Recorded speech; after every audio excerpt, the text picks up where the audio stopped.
But on a more serious note, I'm a wee bit confused with the government policy in the sense it's very pluralist at the moment. So what's the thinking about coherence? What coherence will there be in a very pluralist future that we have? Yeah, I mean, and it's a very good question to ask, actually, that if you have this pluralist system, a highly autonomous system, is there a guiding hand? Well, I think a couple of things to say about that. First of all, the Secretary of State, consistent with the belief in greater autonomy, is not sitting, as it were, with all the pieces of the jigsaw and saying, well, this must be here and that must connect to this. And the whole point of believing in autonomy is that you allow that system to evolve. So, don't expect there to be massive amount of central planning on this. However, there is a really important discussion at the moment with the local authorities and others about the role that might be played in the future by local authorities.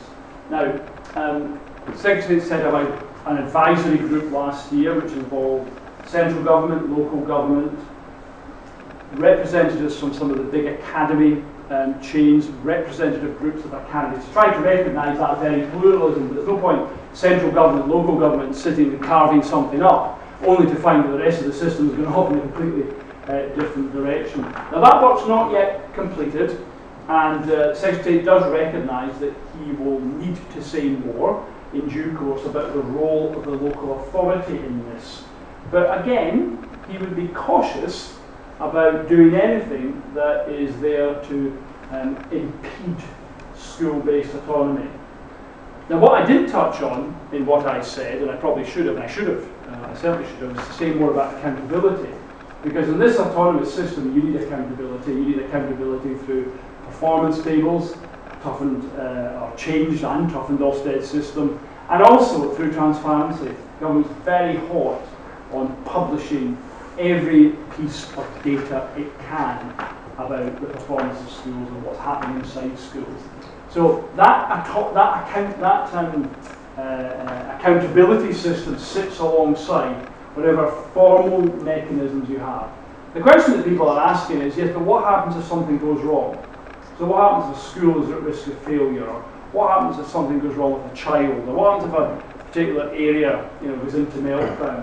Now, local authorities still do have important statutory functions in those areas.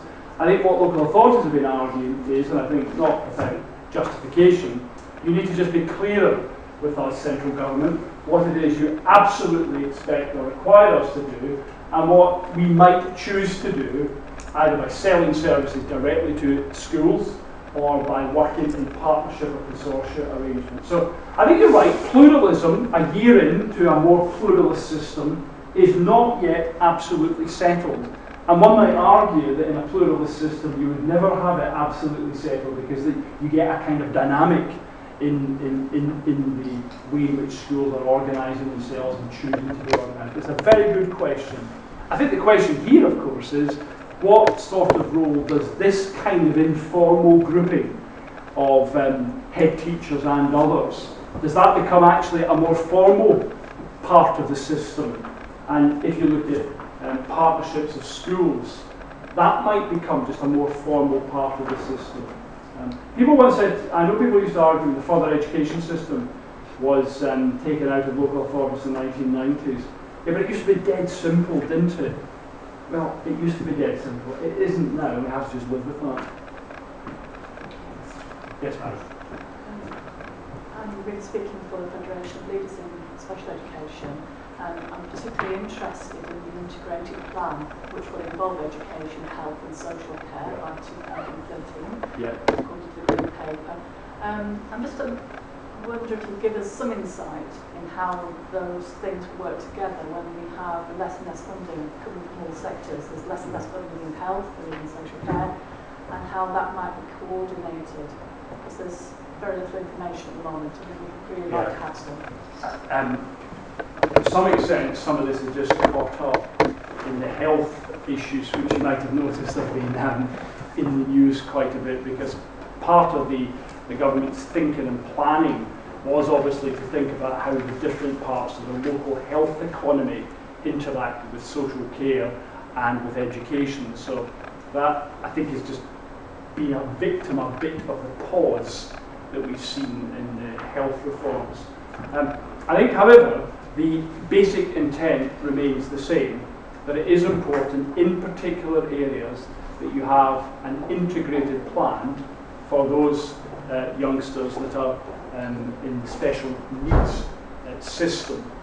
One of the things that the government, I know will have read the special education screen paper, one of the things that the government has been anxious to deal with is that really legitimate concern of parents that they find themselves having to negotiate their way through a system which is really complicated, and everyone sort of bats off to everyone else the responsibility for children with particular needs. So health says, well, that's actually an education need, and education says, well, that's a health need, or that's social services will be funded. And the idea, of course, in a new model is to have a single integrated approach so that you do ensure that parents don't have to go through that. Now, you are right, it is going to be tougher, there's less funding, but actually the current system, I think it would be hard to argue, is hard to argue against, is pretty inefficient.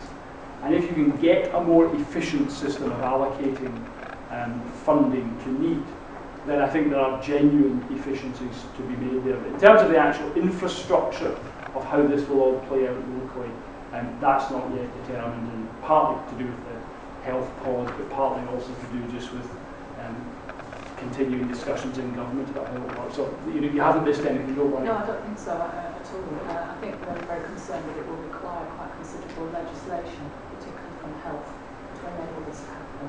Yes. At the moment, there isn't the possibility, and in addition to that, we're doing structural reforms in health, which will make it even more complicated for schools to work with.